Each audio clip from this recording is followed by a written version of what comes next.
Selamat datang di vlog kami. Kami akan membahas tentang konsep kurikulum merdeka dalam sebuah pembelajaran di kelas. Sebelum itu, jangan lupa subscribe channel kami dan terus dukung kami untuk hal positif lainnya. Sekarang, mari kita masuk ke pembahasan. Apa itu merdeka belajar? Mari kita semua sama-sama renungkan, berpikir, tapi juga jangan galau di dekat senja. Ataupun jangan sampai frustasi. Kita akan melihat pembahasannya. Halo semuanya, kami dari SMA Negeri 1 Sidarja, kelas fase F2. Saya Gistia, saya Frisya, dan saya Triana. Tahu nggak sih teman-teman, sebenarnya tujuan kurikulum merdeka itu apa, seperti apa, dan buat apa? Sebelum kita tahu apa itu kurikulum merdeka dan kinerjanya bagaimana, mari kita semua mengetahui kenapa sih pendidikan itu sangat penting. Sehingga pemerintah sangat menyusun strategi dengan benar agar kurikulum itu tersusun dengan baik dan para generasi muda terdidik dengan baik. Faktor utama yang perlu ditingkatkan dalam upaya membangun suatu negeri adalah pendidikan. Apabila suatu negara memiliki tingkat pendidikan yang baik dan berkualitas, maka akan berpengaruh pula pada kualitas sumber daya manusia yang dimilikinya. Indonesia pun juga turut melaksanakan peningkatan kualitas pendidikan agar warga negaranya dapat menjadi bangsa yang unggul dan berkualitas. Salah satunya adalah dengan menciptakan konsep kurikulum Merdeka Belajar sebagai terobosan baru dalam pendidikan Indonesia. Kurikulum Merdeka Belajar adalah sebuah konsep yang bertujuan untuk memberikan kebebasan kepada para peserta didik untuk mengatur dan mengembangkan cara belajar mereka sendiri secara mandiri. Konsep ini digagas oleh Kementerian Pendidikan, Kebudayaan, Riset, dan Teknologi atau Kemendikbudristek dan merupakan bagian dari program Indonesia Pintar. Konsep dari Merdeka Belajar mendorong seluruh peserta didik aktif dalam pembelajaran sesuai dengan cara belajar yang dibutuhkan. Dengan begitu, siswa tidak hanya mengikuti kurikulum yang sudah disusun pemerintah secara pasif, namun juga diberikan kemerdekaan atau kebebasan untuk menentukan cara belajar sesuai kebutuhan mereka masing-masing. Konsep ini diharapkan dapat meningkatkan kualitas pendidikan serta mengembangkan kreativitas dan inovasi dalam dunia pendidikan.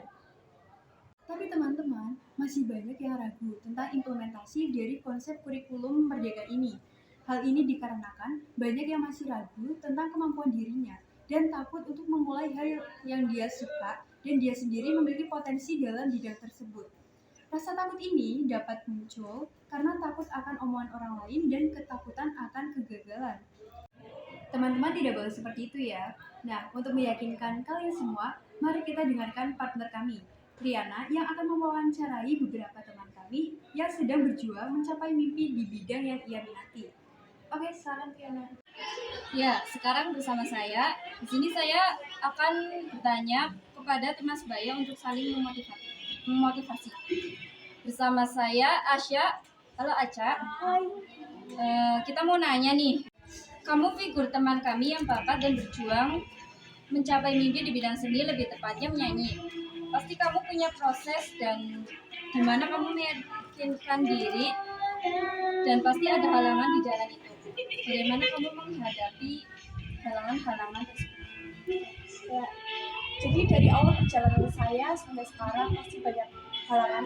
Contohnya dari omongan-omongan orang yang bikin kita sakit hati, bikin kita down. Cara saya untuk mengatasinya, iya emang omongan itu bikin kita sakit hati, bikin kita down. Tapi kita nggak boleh terus-terusan sakit hati karena itu nggak bikin kita maju. Jadi cara mengatasinya itu dari omongan-omongan itu kita jadikan pacuan dan malah jadi kita down gitu ya. Buat teman-teman, jadikan omongan orang yang ada di sekitar kalian yang bikin kalian sakit hati, jadikan itu sebagai pacuan untuk kita terus buktiin ke orang itu bahwa kita bisa. Itu aja. Terima kasih. Hey Mbak Bibi, maaf ya mengganggu waktunya. Di sini tuh kita mau bertanya-tanya, bagaimana sih Mbak Bibi meyakinkan diri dan menumpas semua halangan dan mencapai prestasi di bidang olahraga. Tentunya voli. Menurut saya pribadi, kalau berolahraga kan butuh fisik ya tentunya yang pertama. Menurut saya itu fisik seseorang itu dapat menentukan seseorang itu meraih prestasinya, terutama di voli. Terus yang kedua, menurut saya itu apa ya, kalian itu membentuk bagaimana cara membentuk mental, terus bagaimana juga kalian dapat apa sih namanya berlatih dengan konsisten, terus terutama orang tua itu dapat memengaruhi kita dalam mencapai hobi atau prestasi dalam bidang olahraga. Terus juga keturunan, kalau hobi itu biasanya kalau nggak keturunan kesenangan dari diri sendiri, sehingga seseorang itu mempunyai motivasi untuk menjadi lebih baik. Terima kasih. Bagaimana sih cara lagi meyakinkan diri dan membuka semua halaman dalam mencapai prestasi di bidang akademik? Tepatnya mana? Sebenarnya simpel saja.